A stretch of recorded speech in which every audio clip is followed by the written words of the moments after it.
Miss Liz. Oh wait, is it still broadcasting? Yeah, we're good. Okay, we have an astrophysicist on air today in the J&T podcast. Kind of excited. I actually met Liz at pig roast this weekend. I've never been to a pig roast before, so that was kind of hilarious. And immediately I was like, I think I had asked her, "What do you do?" And she was like, "Astrophysics." And I was like, "Neil deGrasse Tyson." And she was like, "Yes!" And we have the black hole with us, Tori. You I'm can't back. see The black hole's back. back in black. We might be touching on black holes tonight, so Good. good. That's right up your alley. Perfect. Um, yeah, man. I don't know. As far as like life, all right. So I guess we'll just like jump into it because I think everybody um, wonders, at least when the topic comes up, like why are we here? Like how is this how is this even possible? You know, like I just don't like I don't know how something could have created us. I mean, it definitely didn't fucking happen from a big like I mean, yeah, it happened from the Big Bang, but like the What perfection of caused the life. Big Bang? I mean, the Big Bang happened Hmm. allegedly, but like I I think a lot of scientists just say, "Oh yeah, like life on Earth, life in the universe just happened because of the Big Bang." Like if you think about how complex we are, we heal ourselves. We like the fact our bodies do amazing things that we can't even like fathom. Hmm. It's just crazy to me. Like I definitely think that like it obviously wasn't someone, but definitely I think a higher intelligence. Hmm. I just don't know. I can't even fathom like what could have like caused or created this. Like, was there like a blueprint? Like, okay, people are gonna have emotions and thoughts. Make sure they have thoughts. Um, let's make sure that they can only breathe. Let's make the you know what breathing out of one hole is not really that efficient. So let's give them a bunch of holes in their face. Um, vision. They definitely have to have vision. I just don't know how I just don't know how. What do you guys think? I'd like to hear what Liz has to say. So life is a very interesting thing. I've taken AP biology as a course when I was in high school. And of course, in any biology class, you talk about the signs of life, what makes something living, and this has been a recent topic of discussion in lots of different arenas. But in order for something to be alive, it has to have some sort of respiration. It doesn't necessarily have to be oxygen. Like we have to have oxygen to survive. Plants respirate; they have to use carbon dioxide. So in order for things to be alive, that needs to be present. You know, what that is may be different. Something that we're often looking for when we're looking at other planets. Do these planets have liquid water? Do they have oxygen for these beings to breathe? Well, who says that they have to breathe oxygen? That's the way that we were somehow created. But what's to say that these other things were created in the same way? So it's tricky to decide, was there a person, a thing that created us, or did we just rise out of some primordial soup, like the Miller-Urey experiment? I'm not sure if you guys are familiar with the Miller-Urey experiment, but it's relatively interesting. No, I've never heard of that. But you know what I have heard before? Hmm. Primordial soup. Primordial Definitely soup. primordial soup. I definitely heard Neil deGrasse talk about that before. You know, I love you know how the I primordial love how soup that theory. guy. What's that? You know the primordial soup theory. I have Yeah, no. but I'd rather hear it from your mouth. I mean, my interpretation of it is probably compared to what you talk about. I probably sound like a redneck trying to understand math, It's just layman's terms. That's all. layman's terms. Yeah. So, So okay, so primordial soup theory essentially says that before life was formed, there was this um, soup, I guess, of these different particles, which then combine together to make organic compounds, which then, form together even more to make bigger and bigger molecules and compounds, and all of this is happening because energy is being added from the environment around it due to lightning storms or heat from volcanic activity, whatever it is, causing these molecules to bond together to form bigger molecules, which eventually somehow spark things into life. No pun intended. But it's that. So this is sort of the idea. And there was this group, the Meliori experiment, that tried this out. They took sort of liquid with dust in it, and What? so they put it in this big glass contraption and added electricity to it to see what would happen.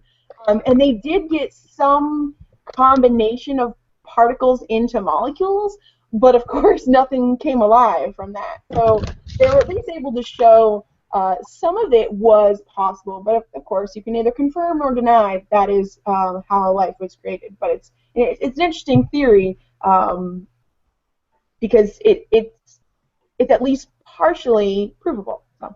Right. Like definitely partially provable, but what nobody can explain. Right. Except religion, and religion tries to explain this. But the soul, you hear the whole. Right. Everybody knows you've got a mind and a body. I think everybody would agree that you've got the mind and you've got the body. A lot of people don't really know what the soul is. What do you think? What do you think about the soul? My interpretation of the soul is it's almost like a mix between realizing that you're like the thinker and that you're not your thoughts, that you're that awareness behind those thoughts, and that intuitive feeling, you know what I mean? That intuition that just like says like I shouldn't do this, or like I need to do this, you know what I mean? No matter how scary it is. And it's like weird because I know we all can relate to that like feeling. And 9 times out of 10 when you ignore that feeling, good things don't happen. Rock bottom, like sometimes rock bottom has to happen. Like for instance, with me, I just like left a job probably 3 weeks ago. And my gut, like I was going to work and I was like, I cannot stand this job. I just couldn't. By the way, for the record, I actually do have my dream job right now. I'm working. I know, I'm stoked. But you know what? If this didn't happen, I wouldn't have gotten it. I would have been stuck there. But I had this like intuition feeling, like just like I was trying to like trick myself into liking this job, but I couldn't. Like my whatever it was, call it like my soul, was just like, yeah, you shouldn't be doing this. You know what I mean? And eventually, like, I feel like once you ignore a feeling after a while, shit on the outside just starts to crumble until you're at a rock bottom. So I got fired, actually. I kind of facilitated that. But yeah, I mean, you can look at countless examples of people, ignoring that feeling until shit hits the fan. Like breakups. I mean, you can apply it to everything. But what do you think? What do you think? Getting back on topic, what do you think the soul is? What is your definition of the soul? So this, to me, and it's hard because I don't really think about it that much, but the soul is really like a manifestation of the mind, similar to what you've said. It's certainly an awareness. You can be living, you can have a pulse, you can be breathing, and you can be thinking, but do you have a real awareness of what's going on around you? Do you really have that true soul? And as you said, thinking right and wrong, that's part of the soul. It's not necessarily your mind, because your mind is lots of thinking without you thinking. But it's really what you think and feel outside of just what your brain says. It's really a full body mind manifestation of an awareness. Yeah. You come from a scientific background. You have a man in the darkness. So dark. You have a theory on afterlife, what comes after the body, or do you just kind of end it at, once the flesh is gone, death occurs, and that's pretty much it? That's actually something that I've grappled with a lot, but never really come to a full conclusion. Often what I think is that your body is just a vessel for your soul. Once you're dead, your body is dead, but that awareness, is it necessarily gone? Is it? I still really haven't come to my own conclusion, but I definitely think that the soul, the awareness, is separate from the body So in itself. consciousness, in a way, is your consciousness is separate from your actual. Absolutely. It's interesting that you say that, because when you think of the body and you think of yourself seeing, for example, is it your eyes which are seeing, or Mm. something else which is actually seeing besides your eyes? You know, there is something more to the body than just the flesh. And going back Correct. to kind of an earlier discussion of when you guys were speaking, everything that is a difficult question brings about a theory, but I feel like all theories have holes, and that's why they're not definite. They're just theories. So you take the universe, for example, and you can take the atheist point of view, and the atheist will say that the Big Bang happened, we came about, there was no creator, everything kind of fell into line. Then you take the religious person's point of view, and they say God created. But if you take into account both theories have holes in them, because if you say that there is a God, there is a creator, then what created that God? What created the creator? What created the creator that created the creator? And it can keep going on and on. You suddenly get into an infinite loop, yeah. Right. Yeah, yeah. The same is with, the Big Bang, like Joe spoke about earlier. What came before the Big Bang? What caused the first matter to come into existence? What caused evolution to continue? So some questions I feel like we can theorize over. It's like philosophy. It's like you're thinking, you're over analyzing. You might come to a conclusion on something, but then that conclusion might lead to something else, and it's you're kind of going over and over and over again in it with your mind. So I think sometimes you have to come back to almost experiencing things, being open, keeping your mind open, experiencing everything that comes, and then that way you at least have a little bit more of a taste of what reality actually is for you. Right. It's kind of like, you're trying to explain to somebody what light is or what love is. You could never explain to somebody what light is unless they actually experience light. You could never really explain to somebody what love is unless they actually experience it. It's kind of like But their love is different than your love, because That's true. it's a soul, it's awareness thing. That's true as well. And the soul, in terms of speaking on the soul, the way that I like to go about that is, you think about everything is created of atoms. Is that correct to say? So, including us, everything that we see is just a different combination of atoms, which brings about different forms. Some are solid, some are soft, some are vaporous gases, whatever that combination of atoms is. And the body itself is essentially atoms as well. So when the body, the flesh, is no more, as we know with atoms, they can take on other forms and continue on. So that's kind of how I look at it. So the true essence of what we are is essentially, the atoms, the energy, that which is, in the beginning processes, creates all of this form that we see. But our true essence is all the same. We may look different, we may be the different species, we may be, whatever it is, but our true essence is all the same with all of us. So as we pass over, as the body ends, we do continue on in another form. And I kind of wanted to ask you that question in terms of, I hope to ask Neil deGrasse Tyson that question one day. But, what is your take on what happens to the body? Because we look at something, for example, like water. The same matter can take on different forms. It can take on a vaporous gas.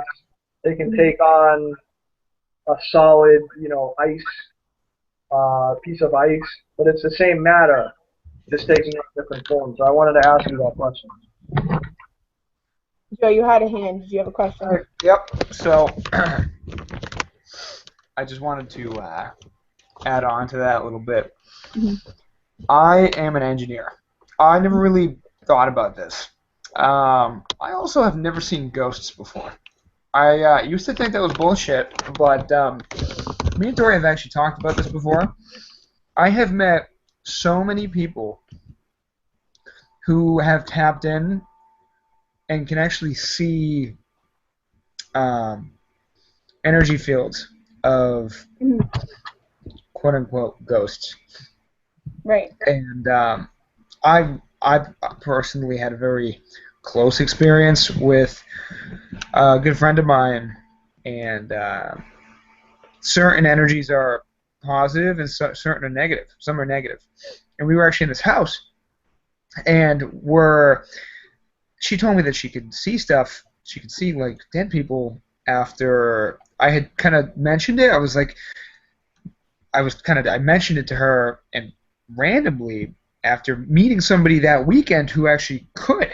And I mentioned it to her randomly, and she was like, "Oh, I can too." And I was like, "You gotta be shitting me. I've known you for how long and you never told me this?" So I mean, I like didn't believe her. So I was making fun of her when we were at the bar. I was like, "You seen anybody here?" And she was like, "Ah." But then we went back to the place I was living, and I was like, "How about here?"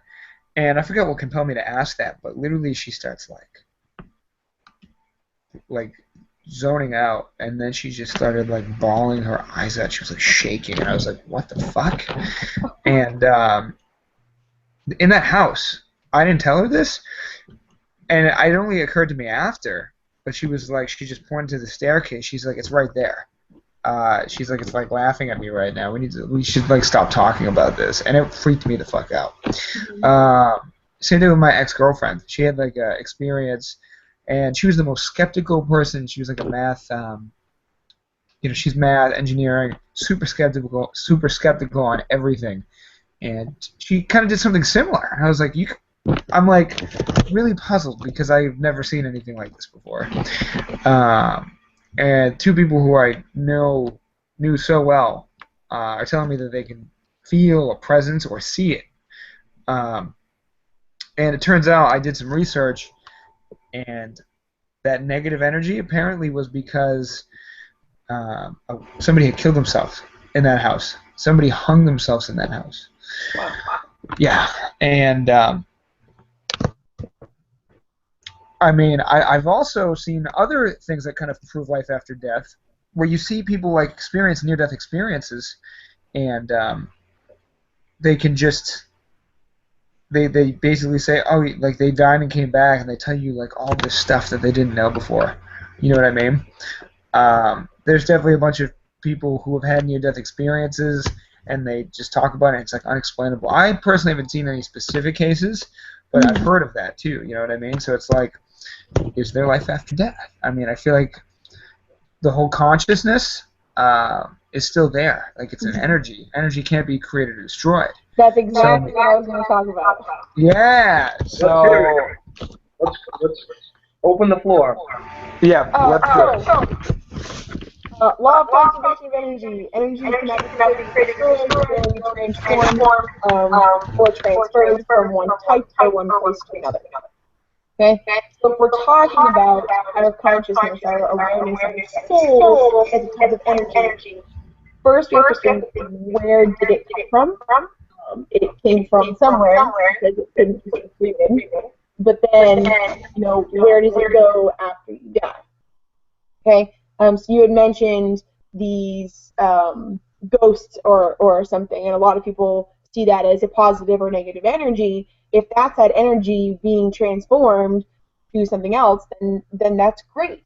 I don't really know how exactly energy can be transformed in that way, because it's not a form of energy that we necessarily know about. We know about potential energy, the energy stored in an object that gives it the ability to do work. Kinetic energy, the energy an object has due to its motion, because some work was put into it. but we don't necessarily have a defined type of work or energy that would be something for a soul or for a ghost. So it's an interesting topic to consider. Did I touch on both of your topics? Now I don't remember. Yeah, in a way, yeah.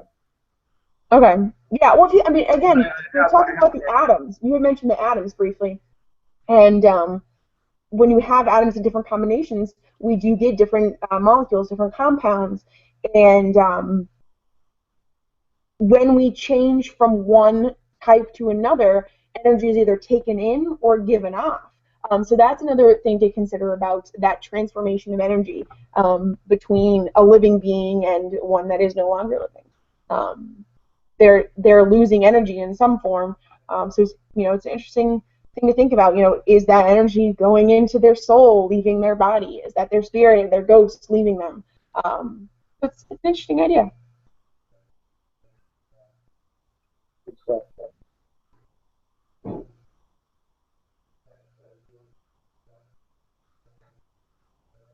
Did we lose Joe? I think we lost Joe.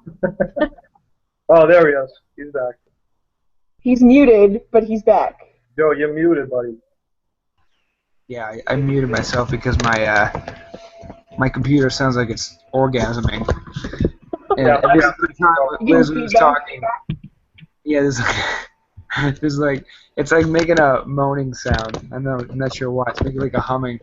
I don't know.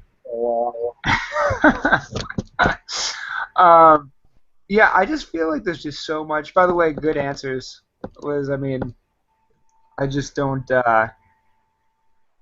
Yeah, when I was in school, I always wanted to figure out how I could apply a lot of the stuff I learned, and I mean, physics is useful, but I feel like half of the stuff I learned in math I never really applied. But well, when you're looking at things like theoretical astrophysics, math is incredibly important. Yeah, this is true. This is true. For like I don't know, for my field, kind of, sort of, but I just feel like there's so much that we don't know.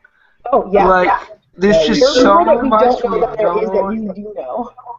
There's there's a lot that we do know, but like I feel like a lot of like the important, like the most important stuff we don't know. You know what I mean? Like, does the universe go on forever? Like, was there a creator of the creator of the creator?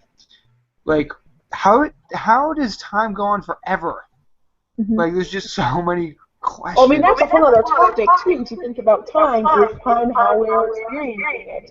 They always talk about time being relative, and just moving very quickly, or you're near a large gravitational field. Time is so time isn't necessarily linear as we experience it. So that's a whole other thing to get into.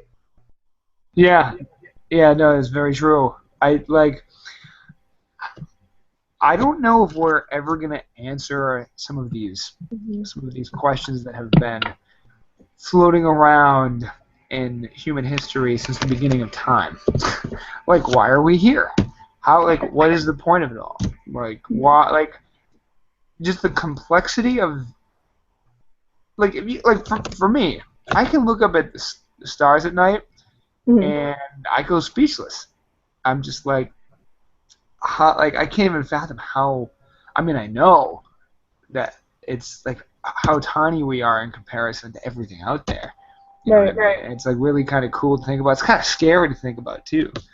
And then there's a whole other topic of what if there's like life out there?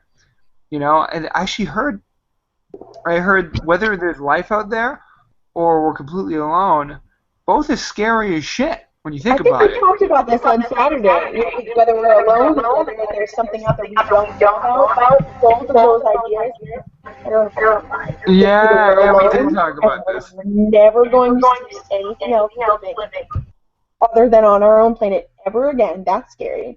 But also knowing if there's something out there that is alive, if it's watching us and we don't know, that's also really scary. So either way, we're alone, or we're being watched by something else, and it's scary.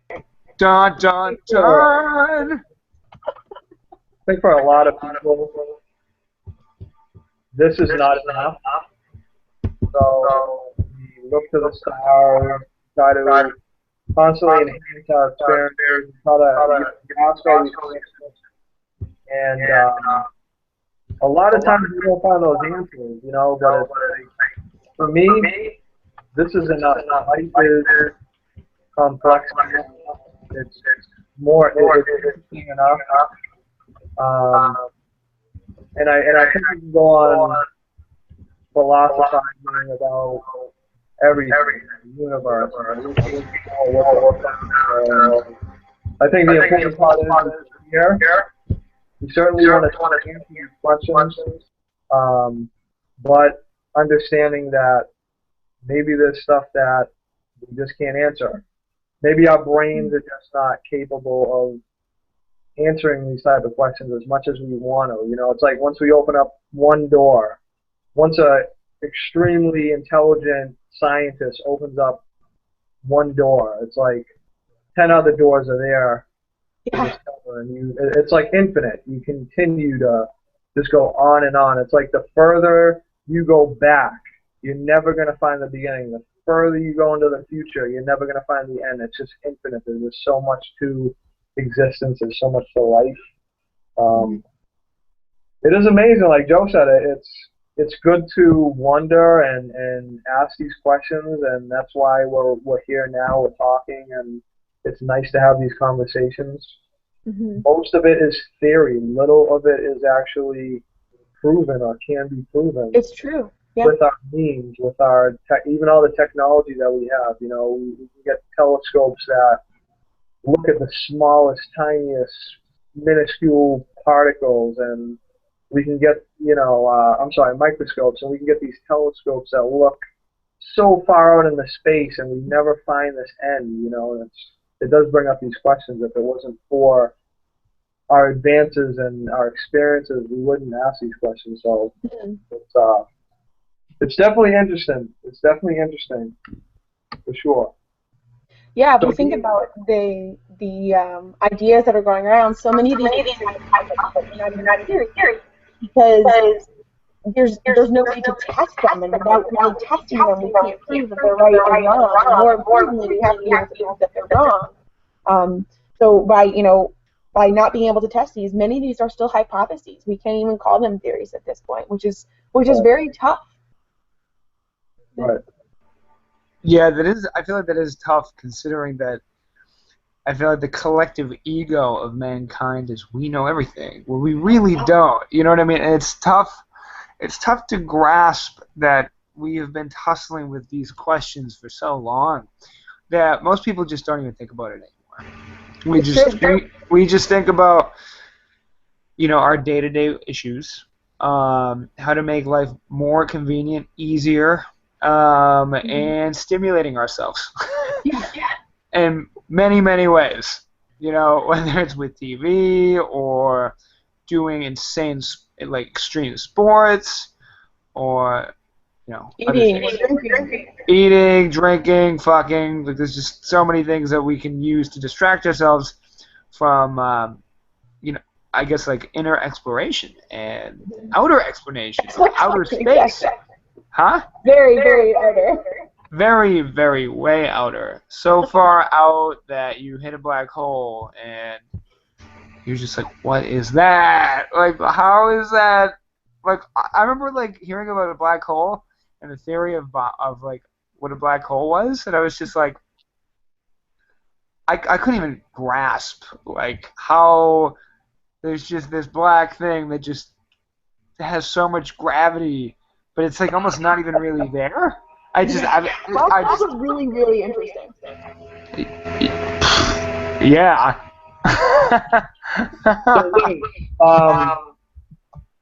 Seeing that you're coming from a science background, I don't know if you have a religious background or a spiritual background. Do you believe in a creator, and do you believe in an afterlife, a heaven, or a rebirth, or a reincarnation, or anything like that? It's always a really tough topic because I'm still really not sure on that.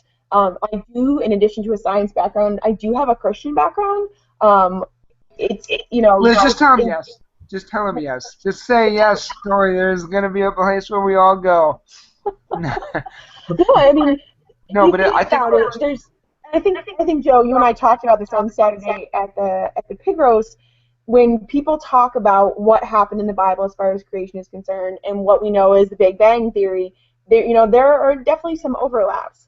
And I can't really say that I would choose Bible creation over the Big Bang theory because the Big Bang theory is the Big Bang theory, like that's a real thing. Okay. Um, but if you think about what happens in both these situations, that there could be some crossover. And we talk about what created the Big Bang. Well, a bang is, Joe, what's a bang? bam. Bang, right? A bang is a noise, and what's a noise? A noise is just an expression wave, vibration. And what else is a sound, a vibration, a voice? And in the Bible, they talk about God spoke and said this is what happened. Maybe that's the vibration that caused the Big Bang. And I mean, these are all hypotheses, of course, but it's interesting to see that there could be some crossover between these ideas. And you can see this in pretty much any creation story. There's going to be something that causes what we would know as the Big Bang if you think about it in a slightly different way. Um, so I can't really be sure if there was a God that created me and you and the universe. But I can definitely be sure that what we know as the Big Bang, what we know so far about the Big Bang, most certainly it must be true. It matches up with everything that we've known so far. If we consider the cosmic microwave background and um, and the expansion of the universe, of course, there has to be in a beginning, starting very small and expanding outward. So I definitely I'm 100% there with the Big Bang Theory. It's just what caused that, and sometimes I lean on my spirituality in order to help me sort of feel comfortable with the reason as to why that may have begun. As for afterlife, that's also something I have never really come to a conclusion about. Um, we talk about life as your mind, your body, and your soul. And of course, when you die, your body becomes waste. Your mind maybe also becomes waste. But what happens to that soul? And have never really been convinced in any one direction or another. But I can't imagine that what we have as an awareness as a soul would just simply end because the biological processes end. So whatever happens to that soul, that I'm really not sure about. But I do think that it doesn't simply just get cut off just because the body, the vessel stops working. Yeah. So, speaking of the whole sound, I had actually heard that before because you can do. This rocked my world when I saw this. When you take certain frequencies and take water or sand, and it makes shapes. Like it makes very complex. Tori, what is it called? What's the experience? Yeah, but what's sacred geometry, right? You call it the sacred geometry is that on the deep levels, everything has geometric. Yeah. The sound, some kind of vibration into it creates a form. The higher the vibration, the cymatic. Cymatic, yeah. The structure of the thing. Tori, you're kind of coming in. I can't really hear you. You hear me all right? It's kind of coming in a little choppy. Oh, no. I can hear you a little bit better now, I think. Okay. Maybe I'm talking too fast. I was just maybe you're too far away from the mic. Maybe the mic's not sensitive. I don't know. I think there might be a little feedback from you, Joe. Yeah, let me mute this. Okay. Can you hear it better? Is it better? So the cymatic experiments, they put the sand on some kind of plate. They run a sound through it, and it's ultimately the vibration of the sound creates a certain type of geometric pattern. And the higher the frequency, the more complex the Right. pattern becomes. So it's kind of like, again, talking about going back to atoms. If you have atoms that are closer together, they're going to form a more solid structure.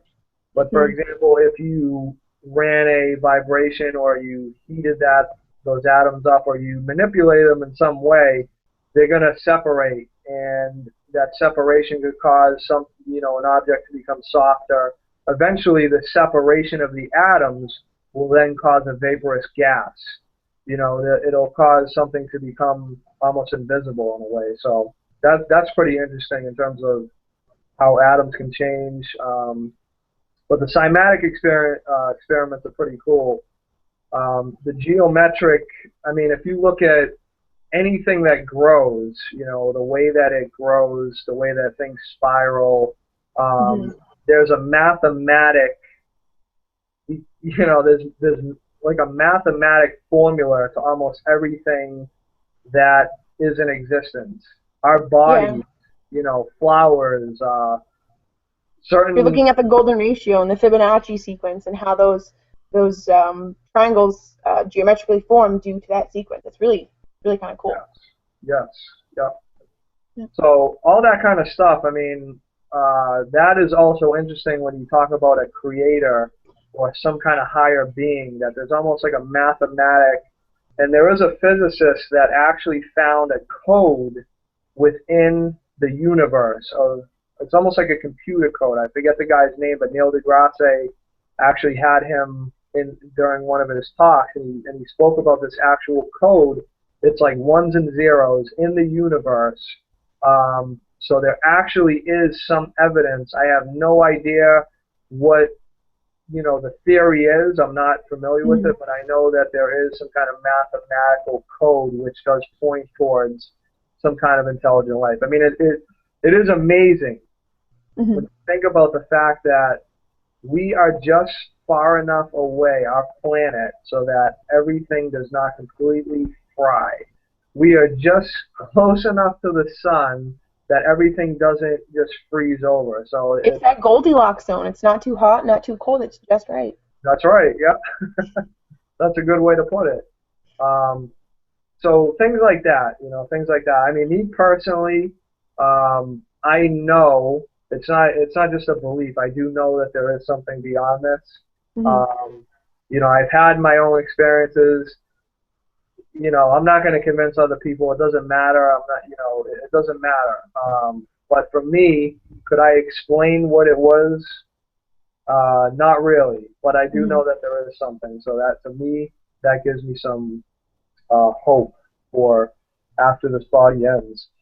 Um, there is something that reacts to the universe in some way. I don't know what it is. It is some kind of creator. There is some kind Mhm. of creative power out there. But are we ever going to 100% know for sure what that is? I don't think we can do that. At least not in our lifetimes here, but we're getting closer and closer to it.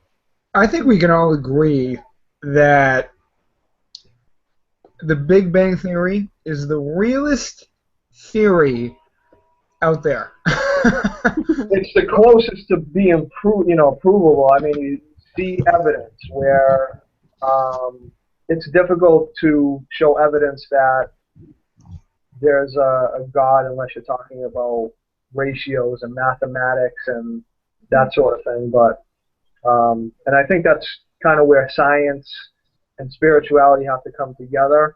Right. They've always kind of been separate. I think as we've gone along, religion is kind of going to the back burner, more spirituality, less Mhm. dogma is coming out now, and you're seeing more of emergence and a new way of thinking about things where science is there to explain spiritual processes, and I think we'll start to see more and more of that as we go. Neil deGrasse himself, even though he's not a religious man, he's very much a spiritual man, Yeah. and he doesn't mean, I don't think he necessarily means to be that way, but just in the way that he explains the cosmos and he explains And it's how creation, it's meant to be. yeah, it's very much in a spiritual manner, the way that he goes about it. And it's so interesting just to hear him talk. I feel like the difference between spirituality and religion, I mean, this is going to be my interpretation of it. Everybody wants a team to play for. Everybody wants a team to root for. Everybody wants to be told how to think. It's just easier. It is just way easier to just be told, here are the rules, and here's how to think.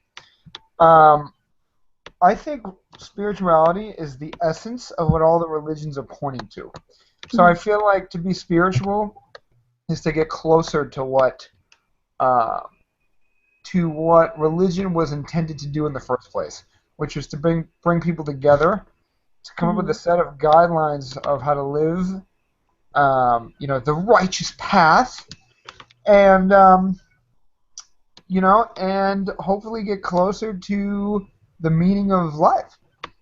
But at the end of the day, I think religions kind of just separated people, and based on just the human dysfunction of just wanting to create an us versus them mentality. That urge that you get to naysay about somebody. It's just part of the human dysfunction. For whatever reason, like we get an ego boost. We literally get like an endorphin release when you've got that us versus them or me versus the world mentality. For whatever reason, I'm not really sure what created that, but it's definitely a real thing. And I think unless you can go above and beyond that and really tap into your highest self, can you go beyond that? And I definitely think meditation and just high vibration activities like eating eating very like high quality foods, exercising, being open minded, learning more, and just being around high vibration people, it'll get you out of that mentality. You know what I mean? As far as the Big Bang Creator, I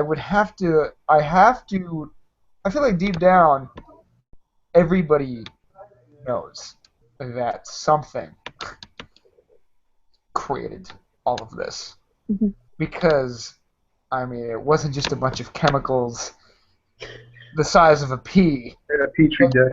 That just exploded, and now there's immense chaos for like trillions of light years every way in every direction.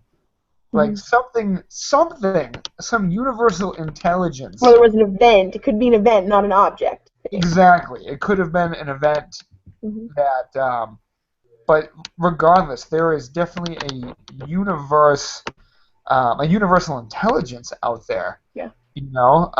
Whether it works through us, through soul, whether or not that's, source consciousness or source energy or universal intelligence, maybe it's all the same thing. But there's definitely something that created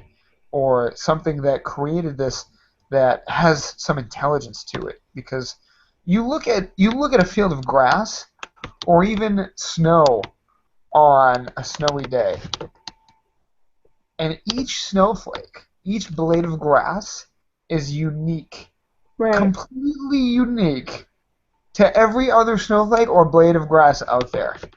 Every tree. What's that? Do we know that for sure, though? Have you taken every snowflake and compared it to other snowflakes? I personally haven't done that, but no, I mean, I have not gone through. There have been studies where somebody went and photographed 6 million snowflakes, and none of them were the same. I mean, obviously, that's not all the snowflakes that have ever existed, but among 6 million snowflakes, to not have one duplicate is pretty exciting. Yeah, that's pretty cool. Yeah. And again, talking about sacred geometry, the patterns of snowflakes.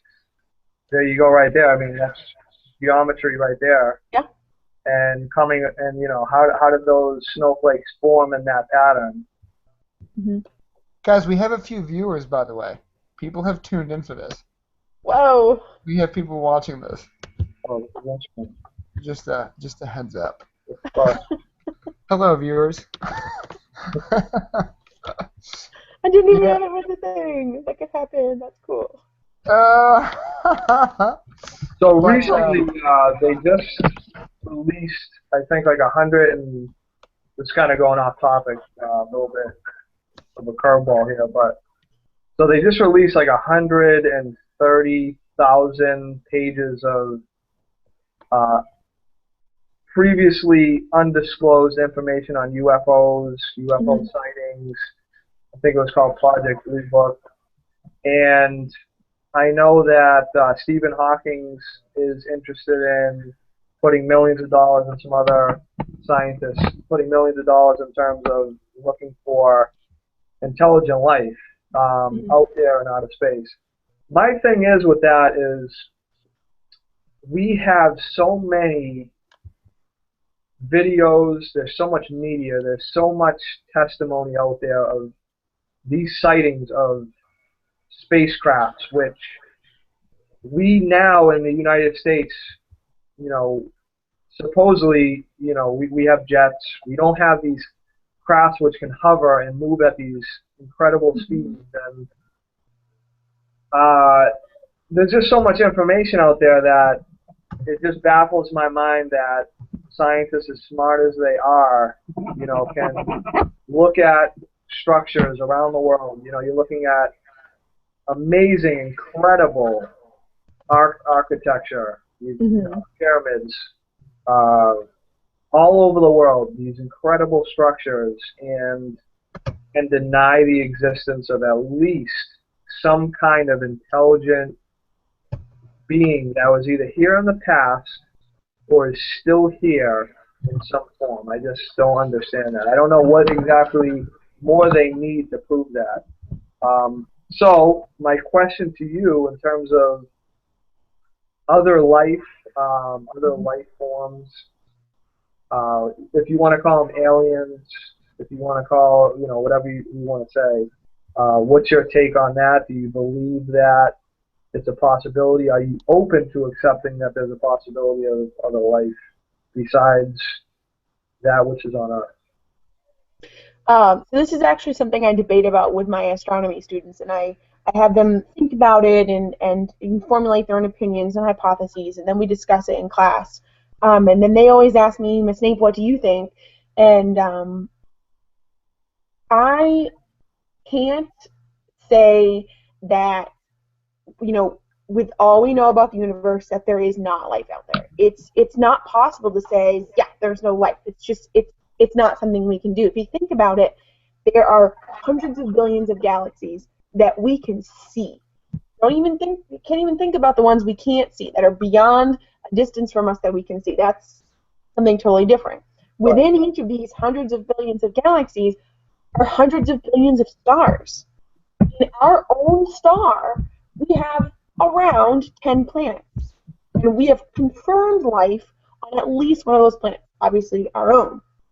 So if we're talking about for every star, there's a potential that, you know, 10% or 1/10 of the stars are going to have a planet with life. That's really astounding. So it doesn't seem mathematically possible that there wouldn't be other planets around other stars that could have life. Now, we've already found a couple thousand planets around other stars. Now, from what we consider as habitable, you know, within that Goldilocks zone, not too hot, not too cold, a reasonable size, so the gravitational field isn't too great or too less, you know, to be able to have an atmosphere, whether it's oxygen or nitrogen or carbon dioxide, what have you, you know, we're looking for, you know, among these planets, for a planet that's like ours, and I don't think that's what we want to look for. You know, I obviously have no proof, but, you know, I feel that it's impossible for us to be alone in this universe, considering what we know about the size of the universe and the scope of the universe. But do I think that there's life out there like there is life on Earth? I can't say that I think there is. It doesn't seem that there could be the exact same conditions somewhere else in the universe that would have life just like us. I do think that there is life out there somewhere. I just don't think it's life like we know it.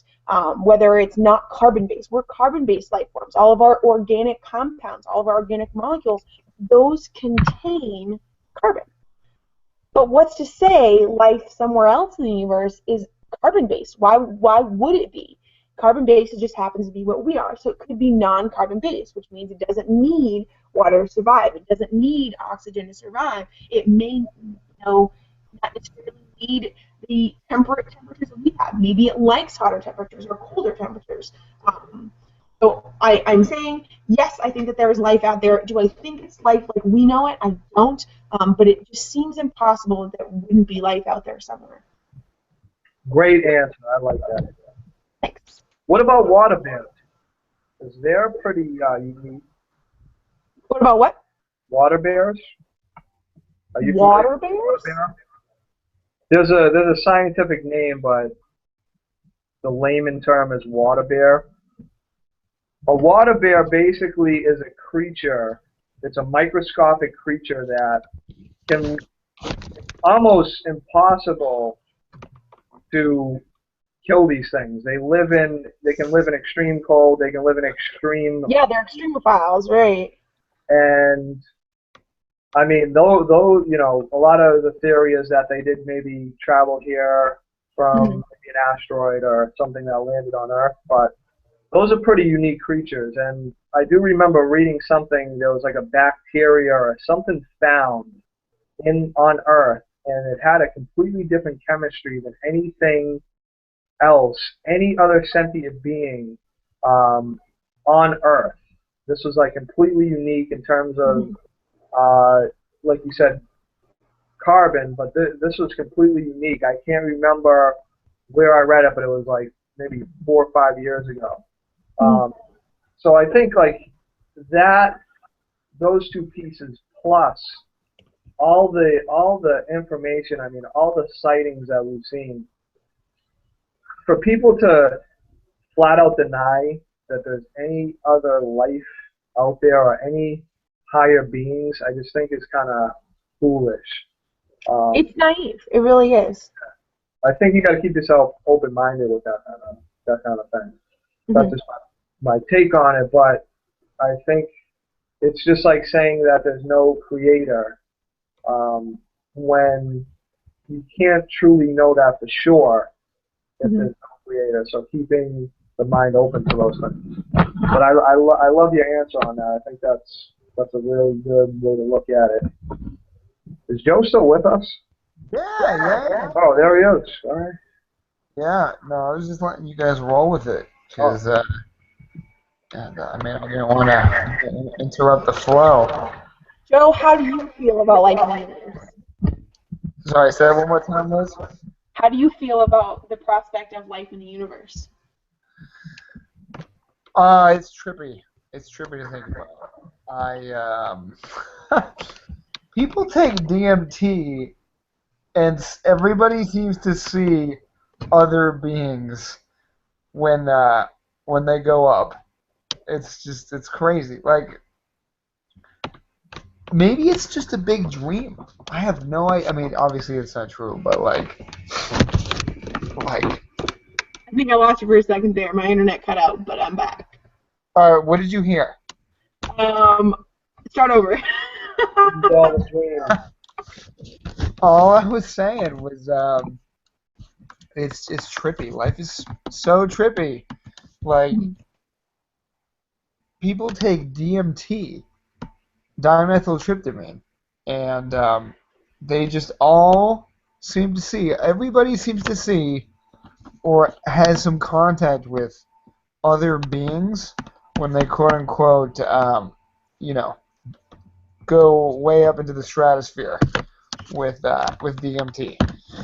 And actually, me and Tori had a good talk a while back about the pineal gland and how it's the third eye. The pineal gland, Tori, you were really big on this. You were really big on the pineal gland. I mean, you could teach a class about the pineal gland. But basically what the pineal gland does is it responds to light, first of all. I don't really know too much about that, but it releases dimethyltryptamine, which is DMT. And that is only released right before you die, which makes you wonder. People, as they die, have DMT being released in their pineal gland. And, people that come back have that stuff released, come back and say, well, I went to heaven and now I'm back, and I've got stories for us. Um, They just yeah, right. You can also get that to release by meditating and getting to this like stages of meditating.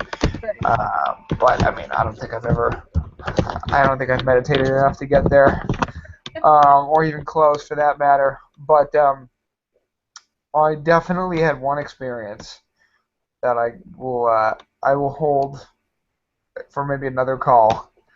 But yeah, I mean, like I said, there is this drug out there that people have taken, and they've experienced contact with benevolent beings. And when I say benevolent, I'm really talking about how people feel when they're on DMT and they experience these visions of guides, spiritual guides, your guardian angel, whatever it is. But usually feel good. Whether or not it's from the DMT, I have no idea. I've never taken DMT. But I don't know really how, like I said, how life exists. Like, we have classes that talk about the study of life, biology, but like, we really don't know shit. Like, you really don't. we really don't. Like, the fact that I can move all my fingers, just by like merely thinking about it. Like, you watch videos of like crazy shit that people can do with their bodies, and when you watch it, I think there's two forms of watching it, depending on which perspective of consciousness you come from. When you're in the phase of thinking that we're thinking of right now, like how crazy and intricate it is to just be able to animate this avatar with this like consciousness. You see some of the shit that people do, I mean, it'll blow your mind. But if you just watch a video just to kind of stimulate yourself, you get a totally different effect. You know what I mean? But yeah, I don't know. What do you guys have any closing thoughts on DMT, the pineal gland, spiritual beings, guides, guardian angels? I think that'll be a good maybe conversation for another call, because that's kind of like opening up a whole bunch of other information that we can go on for like hours with. So that'd be nice to maybe talk about another time. We can talk about maybe the anatomy of the body and how ancient civilizations have known about the endocrine system, for example, or the pineal gland without supposedly having the technology that we currently have to perform those surgeries and know that.